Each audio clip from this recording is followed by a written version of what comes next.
பூங்காற்று திரும்புமா அடுத்த வார எபிசோடில் பார்த்தீங்க அப்படின்னா, குமரன் வந்து இந்த மாரி ஆனந்தி வந்து அந்த தீப்பட்ட அந்த பில்டிங்லேருந்து காப்பாத்தணும் அப்படின்னு சொல்லிட்டு ரொம்பவே போராடி காப்பாத்திருப்பாங்க. அப்ப வந்து பார்த்தீங்க அப்படின்னா, குமரனுக்கு வந்து நெறைய தீக்காயங்கள் பட்டு முடியாம ஆயிரும். அதனால அவங்கள ஹாஸ்பிட்டல்ல அட்மிட் பண்ணியிருப்பாங்க. கொஞ்சம் வந்து சீரியஸாவே இருப்பாரு. அவர எப்படியாவது சரி பண்ணிடணும். அவருக்கு ஒண்ணும் ஆகக்கூடாது. நம்மனால தான் இப்படி இருக்காருன்னு சொல்லிட்டு ஆனந்தி பார்த்தீங்க அப்படின்னா, அவருக்காக சாமிகிட்ட வேண்டிக்கிட்டு நெறையா வந்து பரிகாரம்லாம் பண்ணுவாங்க. ஆனந்தி பார்த்தீங்க அப்படின்னா, மொளகாவ வந்து அம்மியில அரைச்சு அத மூஞ்சிலயும், கையிலயும் தடவிக்கிட்டு, அதுக்கப்புறம் தீச்சட்டி எடுக்கிறதா வேண்டியிருப்பாங்க.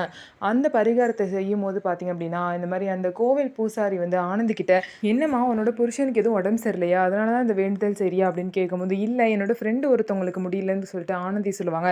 "இது வந்து ஒரு பொண்டாட்டி புருஷனுக்கு செய்ற பரிகாரமாச்சே" அப்படின்னு நான் சொல்லவும், ஆனந்தி கொஞ்சம் நேரம் யோசிச்சுட்டு, சரி கையில எடுத்த பரிகாரத்த செய்யாம இருக்கக்கூடாது. சாமி குத்தம் ஆயிரும்ன்னு சொல்லிட்டு, அந்த பரிகாரத்த வந்து ஃபுல்லாவே செஞ்சு முடிச்சிடுறாங்க. ஸோ ஆனந்தி வந்து இந்த பரிகாரத்த செஞ்சனால பார்த்தீங்க அப்படின்னா, இப்ப வந்து குமரன் வந்து ஆனந்திக்கு ஒரு ஹஸ்பண்ட் மாரி வந்து நெனைக்கிற மாரி ஆயிருச்சு. இதுக்கப்புறம் பார்த்தீங்க அப்படின்னா, ஆனந்தி இவ்ளோ தூரம் கஷ்டப்பட்டு குமரனுக்காக வேண்டியிருக்காங்க. ஸோ குமரன் வந்து எப்படி வந்து சரியாகி எந்திரிச்சு வரப்போறாரு அப்படிங்கிறத நம்ம வெயிட் பண்ணி பார்க்கலாம். ஸோ நம்ம வீடியோ உங்களுக்கு பிடிச்சிருந்தா நம்ம வீடியோவ லைக் பண்ணிக்கோங்க. மறக்காம நம்மளோட சேனல சப்ஸ்கிரைப் பண்ணிட்டு பாருங்க.